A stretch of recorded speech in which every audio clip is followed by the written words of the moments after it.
৩৬০ kilo ওজনের এক বিশাল পাথর শরীরের উপর পড়ে। মাউন্টেনের ছোট্ট পাতলা সরু গলিতে ৬ দিন ফেঁসে কোনো খাবার, এক বুঁদ জল ছাড়াও বাঁচার এক অদম্য ইচ্ছার কাহিনী। সত্য ঘটনা অবলম্বনে তৈরি এই সিনেমার গল্পটি থেকে আমরা দেখব, কোশিশ করনে ওয়ালো কো কভি হার নেহি হতি, এই কথাটির সত্যি স্বরূপ। তো চলো দেখে আসি অ্যায়রানের সেই স্ট্রাগল ভরা জীবন। তো গল্পের শুরুতে অ্যায়রান নামের একটি ছেলেকে দেখি, যে হাইকিং করতে করতে এক নির্জন ফাঁকা জায়গায় পৌঁছায়। সে অনেকটা ভিতরে চলে যায়। এখন সেখানে দুটি মেয়েকে দেখে যারা রাস্তা ভুলে গেছে। অ্যায়রান তাদেরকে সঠিক রাস্তা বলে দেয় আর তাদেরকে গাইড করে তাদের সাথে এগিয়ে যায়। বেশ অনেকখানি রাস্তা পার করার পর অ্যায়রান তাদেরকে বলে, আমি একটা অন্য রাস্তাও জানি, আর আমি গ্যারান্টি দিচ্ছি এই যাত্রাতে তোমাদের খুব মজা হবে। এরপর তার মাউন্টেনের পাশে রাস্তা ধরে এগিয়ে যায়।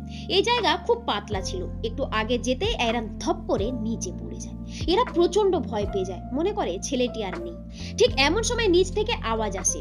সে দুজনকে নিচে ঝাঁপ মারতে বলে। আসলে নিচে প্রচুর জল ছিল, এটা একটা পুল বলা যেতে পারে। এরপর তারাও নিচে ঝাঁপ মারে, আর এতে তাদের খুব ভালোও লাগে। তারা এখানে খুব এনজয় করে। বেশ কিছুক্ষণ পর এখান থেকে বেরিয়ে যায়। এখন এখান থেকে মেয়েরা যাবে নিজেদের ঘরে, আর অ্যায়রান হাইকিং এর জন্য আগে যাবে। তাই তারা একটা সেলফি তোলে। অ্যায়রান তাদেরকে বলে, আচ্ছা আমরা কি আর কোনোদিন মিলতে পারবো? শুনে তাদের মধ্যে একটি মেয়ে বলে, কালকে আমাদের এখানে পার্টি আছে, তুমিও সেখানে আসো। এরপর অ্যায়রান গুড বাই বলে এখান থেকে বেরিয়ে যায়। এখন সে মাউন্টেনের পাশ থেকে আগে বাড়তে থাকে। সে খুব খুশি, কারণ এই সফরে তার খুব মজা আসছে। কিন্তু এখানকার রাস্তা খুব খতরনাক। যখন সে দুই ভাগে ভাগ হওয়া পাহাড়ের উপর দিয়ে নিচে নামছিল, তার সামনে একটি পাথর আসে।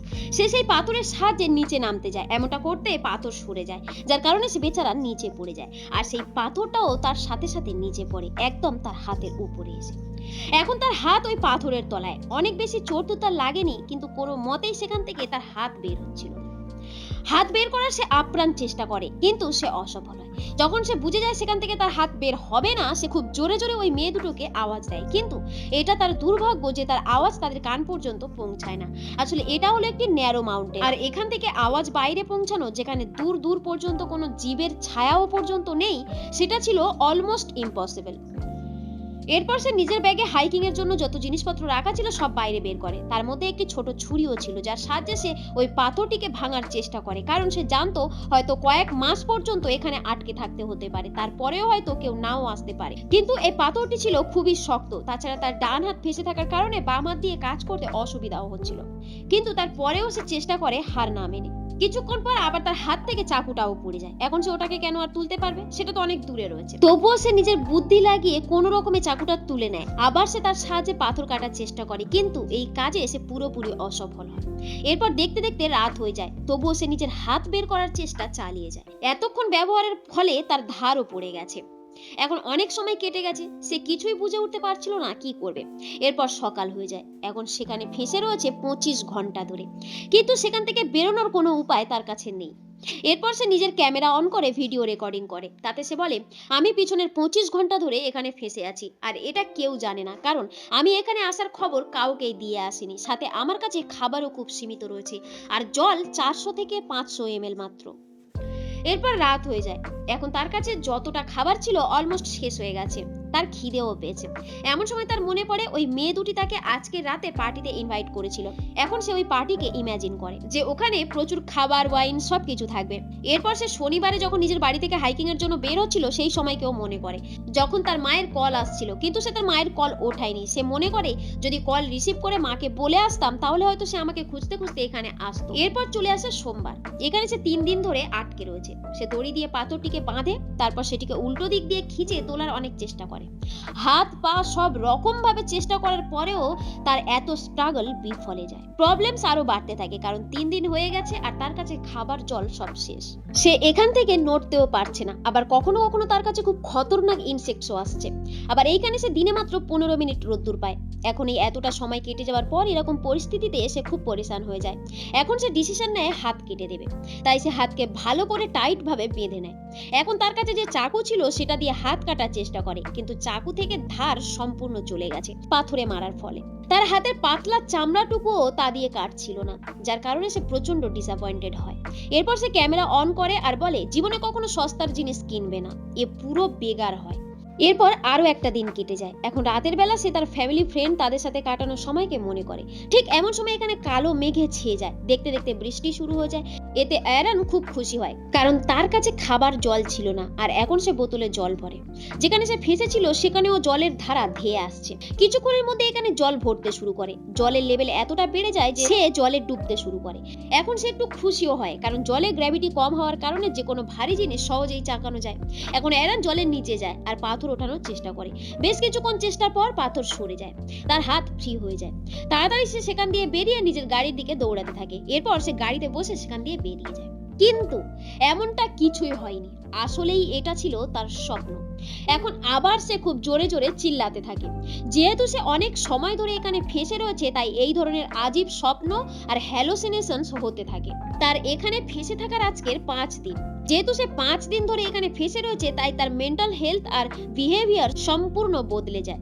সে নিজের সাথে কথা বলতে থাকে, হাসে, নিজেই নিজেকে বলে, যদি তুই ওই দিন মায়ের ফোন তুলে মাকে বলে আসতিস, তাহলে এরকম প্রবলেমে ফাঁসতিস না, এখান দিয়ে বেরিয়ে যেতিস। সে যেখান থেকে হাইকিং এর জন্য জিনিসপত্র কিনেছিল সেখানেও কাউকে কিছু বলেনি। এরপর সে ক্যামেরা অন করে নিজের বাবা মায়ের জন্য একটা মেসেজ রেকর্ড করে, বলে, আমি তোমাদেরকে খুব ভালোবাসি। আসলে সে এরকমটা এই জন্য করছিল কারণ সে এখান থেকে বেরোনোর আশা ছেড়ে দিয়েছে। সে ভেবেই নিয়েছে সে এখান দিয়ে আর বেরোতে পারবে না। এরপর সে আবার নিজের হাত শক্ত করে বাঁধে, আর তার কাছে যে চাকু ছিল সেটা হাতের মধ্যে ঢুকিয়ে দেয়, যার কারণে তার হাতের হাড় পর্যন্ত সেটি পৌঁছে যায়। সেখান দিয়ে প্রচুর প্রচুর রক্ত বের হতে থাকে, কিন্তু এর বেশি সে আর কিছুই করতে পারে না। এরপর কেটে যায় আরো একটা দিন। এখন সে 6 নম্বর দিনে আসে। তখন তার হালাত খুবই খারাপ হয়ে যায়, সে খুব দুর্বল হয়ে পড়ে। আর এখন যদি সে এখান দিয়ে না বের হয় তাহলে সে মারা যাবে। এখন সে মনে মনে ভাবে, মনে হয় এই পাথরটি সারা জীবন ধরে আমারই অপেক্ষায় ছিল, আর এই মাউন্টেন পাসও যখন থেকে আমি জন্ম নিয়েছি আমার জন্যই অপেক্ষা করছিল, আর হয়তো এটাই আমার ডেস্টিনি।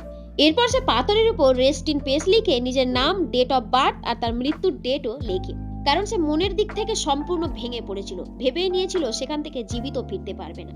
এখন যখন তার একটু হুঁশ আসে, সে খুব হালকা একটা ভিশন দেখে, যেখানে একটি ছোট্ট বাচ্চা ছেলের সাথে সে খেলছে। আসলে এটা ছিল ভবিষ্যতে তার ছেলে, এই কারণে সে খুব ইমোশনাল হয়ে পড়ে। এবার তার মধ্যে একটা আলাদা পাওয়ার চলে আসে, আর সে নিজের হাতকে উল্টো দিকে পুশ করে, আর এইভাবে সে তার হাতের হাড় ভেঙে দেয়। এখন তার কাছে যে চাকু ছিল পাথরে ঘষে সেটিকে সে ধার করে নিয়েছিল, তার সাহায্যে আস্তে আস্তে করে নিজের হাত সম্পূর্ণ কেটে ফেলে। আর এখন সে নিজের হাতকে স্যাক্রিফাইস করে বডি থেকে বাদ দিয়ে নিজেকে সেখান থেকে আজাদ করে নেয়। এখন সে সেখান থেকে বেরোনোর আগে তার সেই হাত যেটি পাথরে ফেসে রয়েছে সেটির ফটো ক্লিক করে, আর খুব কষ্টে মাউন্টেন পাস থেকে বাইরে বের হয়। বেরিয়ে দেখে একটি জায়গায় বৃষ্টির জল জমা হয়েছে। সেখানে সে মন ভরে প্রচুর প্রচুর জল, কারণ এই 6 দিন ধরে না সে কোনো খাবার খেয়েছিল আর না জল। এরপর সে আকাশে একটি পাখি উঠতে দেখে, ভাবে আমি এখন এই পাখিটির মতোই আজাদ। কিন্তু এই জায়গা থেকে বেরোনো এখনো সহজ নয়, কারণ এই এরিয়া ছিল অনেক বড় আর রাস্তা খুবই খারাপ। কিন্তু সে হার মানে না, এত অসম্ভব যন্ত্রণা সহ্য করেও সে এগিয়ে যায়। বেশ অনেকক্ষণ হাঁটার পর সামনে একটি ফ্যামিলিকে দেখে, যারা এখানে হাইকিং এর জন্য এসেছিল। এখন সে চেঁচিয়ে তাদেরকে ডাকে, তারাও দৌড়ে তার কাছে আসে তাকে হেল্প করার জন্য। এরপর তারা সিকিউরিটিকে ডাকে। এর কিছুক্ষণ পর এখানে হেলিকপ্টার আসে, তাকে তাতে তুলে নিয়ে যাওয়া হয় হসপিটালে। পরের সিনে দেখানো হয় অ্যারন একদম ঠিক হয়ে গেছে, আর ভিশনে সে নিজের যে বাচ্চাকে দেখেছিল সেই স্বপ্ন সত্যি হয়ে যায়, কারণ 3 বছর পর সে একটি মেয়ের সাথে মেলে। এরপর তাদের একটি ছেলে হয়। সে সেম টু সেম সেই রকম হয়েছিল যে রকমটা সে দেখেছে। পিছনে সেই 6 দিনে সে মৃত্যুকে খুব কাছ থেকে দেখেছিল, কিন্তু এত কিছুর পরেও সে তার প্যাশনকে ছাড়েনি। সে এখনো ক্লাইম্বিং করে, হাইকিং এর জন্য যায়, আর সে যেখানে যেখানে যায় সব জায়গার একটি নোট লেখে যে সে কোথায় কোথায় গিয়েছে। আর এই গল্প কোনো গল্প নয়, সত্য ঘটনা। তার হাতের উপর যে পাথরটি ছিল তার ওজন ছিল 360 কিলো। তার কাছে জল খাবার কিছুই ছিল না, তবুও সে সার্ভাইভ করেছে 5 দিন। 6 দিনের মাথায় যখন সে ধরে নিয়েছিল সে আর বাঁচবে না, পাথরে নিজের নাম, মৃত্যুর ডেটটাও পর্যন্ত লিখে দিয়েছিল। ঠিক তখনই যেন কোনো পাওয়ার তাকে পুশ করেছে, তাকে তার ছেলেকে দেখিয়েছে, আর সে সেখান দিয়ে বেঁচে ফিরেছে। সে নিজের এক ইন্টারভিউতে এটাও বলে, যদি আমি আমার হাত প্রথমেই কেটে দিতাম তাহলে আমার শরীর থেকে অনেক রক্ত বেরিয়ে যেত, আর আমি ওখান থেকে বেঁচে ফিরতে পারতাম না। আর যখন আমি আমার হাত কেটেছি তখনও যদি না কাটতাম তাহলেও আমি ওখানে পড়ে মরে যেতাম। আসলে এই সময় হাত কাটাতে আমার শরীর অনেক দুর্বল থাকার কারণে রক্ত কম বেরিয়েছে, যার কারণে আমি 4 ঘন্টা পর্যন্ত ওখানে সার্ভাইভ করতে পেরেছি। এইভাবেই অ্যারন আমাদেরকে কোনোদিনও হার না মানার শিক্ষা দিয়েছেন। এরই সাথে এই সুন্দর গল্পটি সমাপ্ত হয়। যদি ভিডিওটি ভালো না লেগে থাকে তাহলে ডিসলাইক, আর ভালো লেগে থাকলে চ্যানেলটিকে সাবস্ক্রাইব করে ভিডিওটি লাইক দিয়ে পাশে থাকবেন। ধন্যবাদ।